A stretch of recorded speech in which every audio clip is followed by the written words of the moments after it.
How's it going, guys? This is Matt from the Worley Bugger. Today we're gonna tie a pattern that I've been fishing for a couple of years and never really had a name for it. So with the quarantine happening, it kind of named itself. So I call this the quarantine craw. I've been fishing it for bass. It's been a staple in my box for years. Contrary to popular belief, the Columbia River smallmouths and pretty much any smallmouth, their main food source is the crawdad, not the salmon fry. So yeah, it's been a killer pattern for me. We'll get after it. Alrighty, so in the vise today we have an Arex bent streamer, 2/0. You can go smaller. I found this a pretty good size for a larger bass. I really like this hook. It's nice and sharp, super strong. So what we're gonna do to start this off is just get a good thread base going, and then tie in some dumbbell eyes. I have the size, these are large dumbbell eyes. You can go extra large. I like this size just because usually when I'm fishing this, I'm on a full sink. I want it deep, but not too deep. And I found that those extra large sometimes are kind of spend more time snagging the bottom than in the mouths of fish. So we'll just tie this on and then go ahead and UV glue it.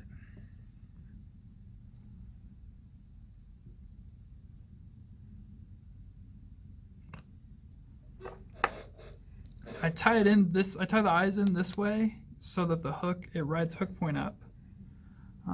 That's going to be super important with this pattern because you're going to want to be fishing it pretty close to the bottom. Smallmouth love to just kind of hang out at the bottom of the Columbia, or pretty much any reservoir in eastern Washington will have a crawfish and just chase them around the bottom of the reservoir. So definitely want to be able to get down there and not snag up. Next thing we'll do is tie in some of these predator legs. This is orange. And just kind of get a decent amount for our antenna. That's probably good. And what I'll do is just tie these in and leave the legs sticking out the front. We're going to use these as movement later on down the road. Get towards the end of this fly.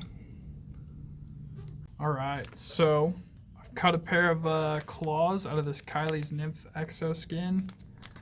Super tough stuff. You'll get a bunch of fish out of it if you cement everything and make sure these claws don't pull out. It should last you quite a few fish. I haven't had teeth puncture through it yet, so I really like this stuff. It's definitely worth a little extra money to have a super durable fly that you can use for a lot of fish. So I'll just kind of cut these claws out, and they don't have to be perfect, but we'll just kind of lay them in here like so.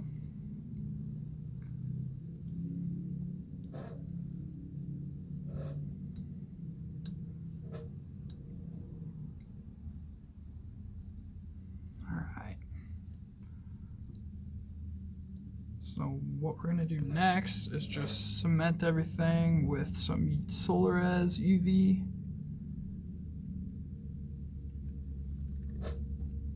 Just to make sure these don't pull out.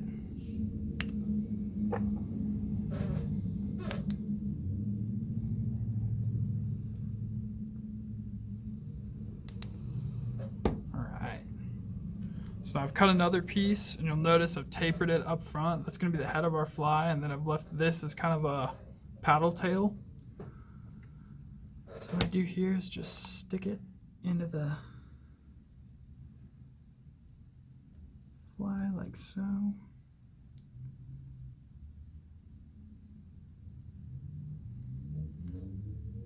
Once I've got it stuck in there, just take it, kick it to the side. We'll tie in our wire. And I'm using brassy colored large UTC wire.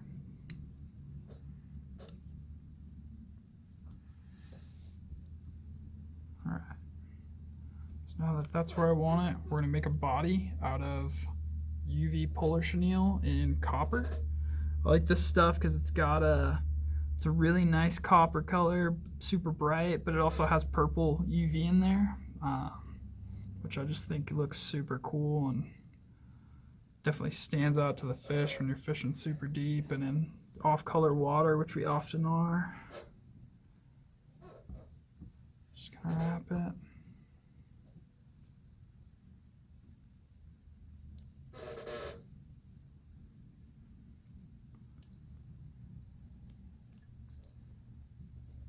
Okay, I'm just gonna lightly go over my eyes to kind of cover up some of my thread.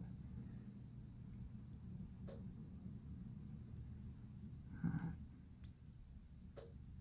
What we'll do is tie that off right there.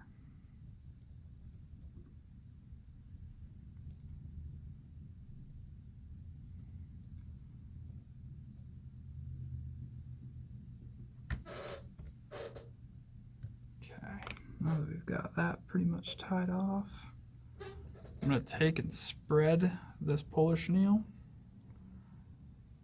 and then bring around that body. We'll start making segments with our wire.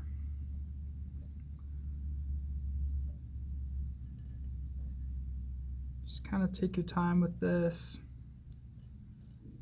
Try to get as clean as segments as you can, and try to let that polar chenille the fibers on that polar chenille stick out. You don't want to trap. If you can help it, you don't really want to trap them. They make cool kind of legs.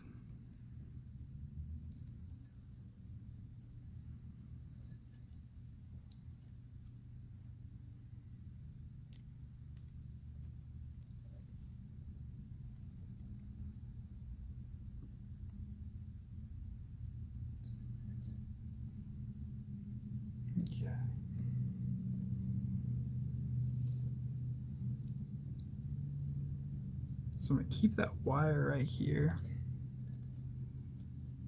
cinch up kind of tight on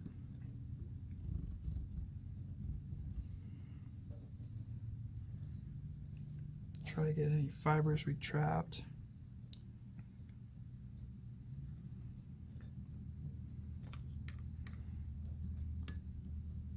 Now what we'll do,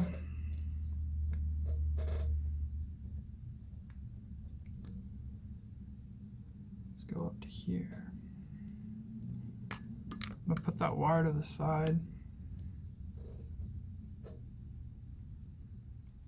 We'll start putting our thread, kind of covering that wire. We'll tie in some legs.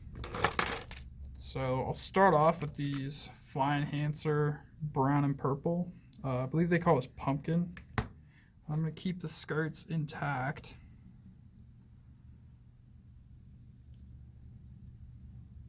Just tie them in like that. When you're bass fishing, you can't really have too much movement, so really like these legs are an easy way to get movement. Then we'll take this, our red and black predator legs. Just same thing, keep the skirts intact, mix those in.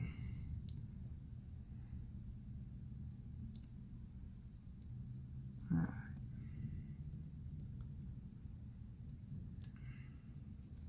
So now I'm going to bring this wire back up again. Do a couple wraps. We'll clip it.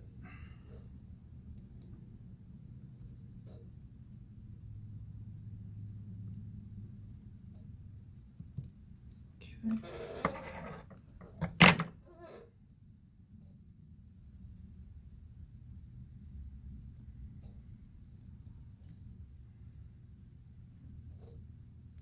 And then we can do dubbing.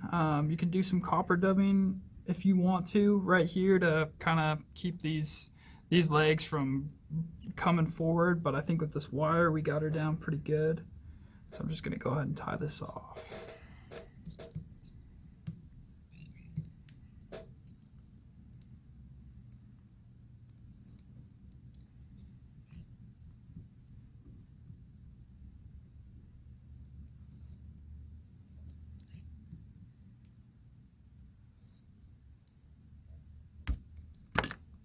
just to make sure everything held together like it should. We're going to go back through with our Solares. Just get everything.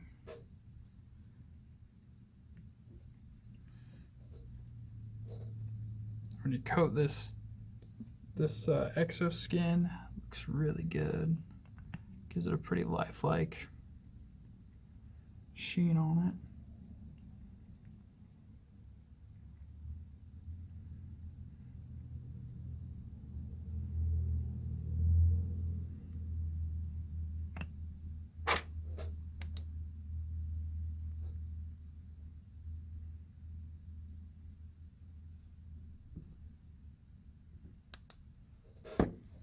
Alright, the only thing left to do is just cut the skirts, separate your legs.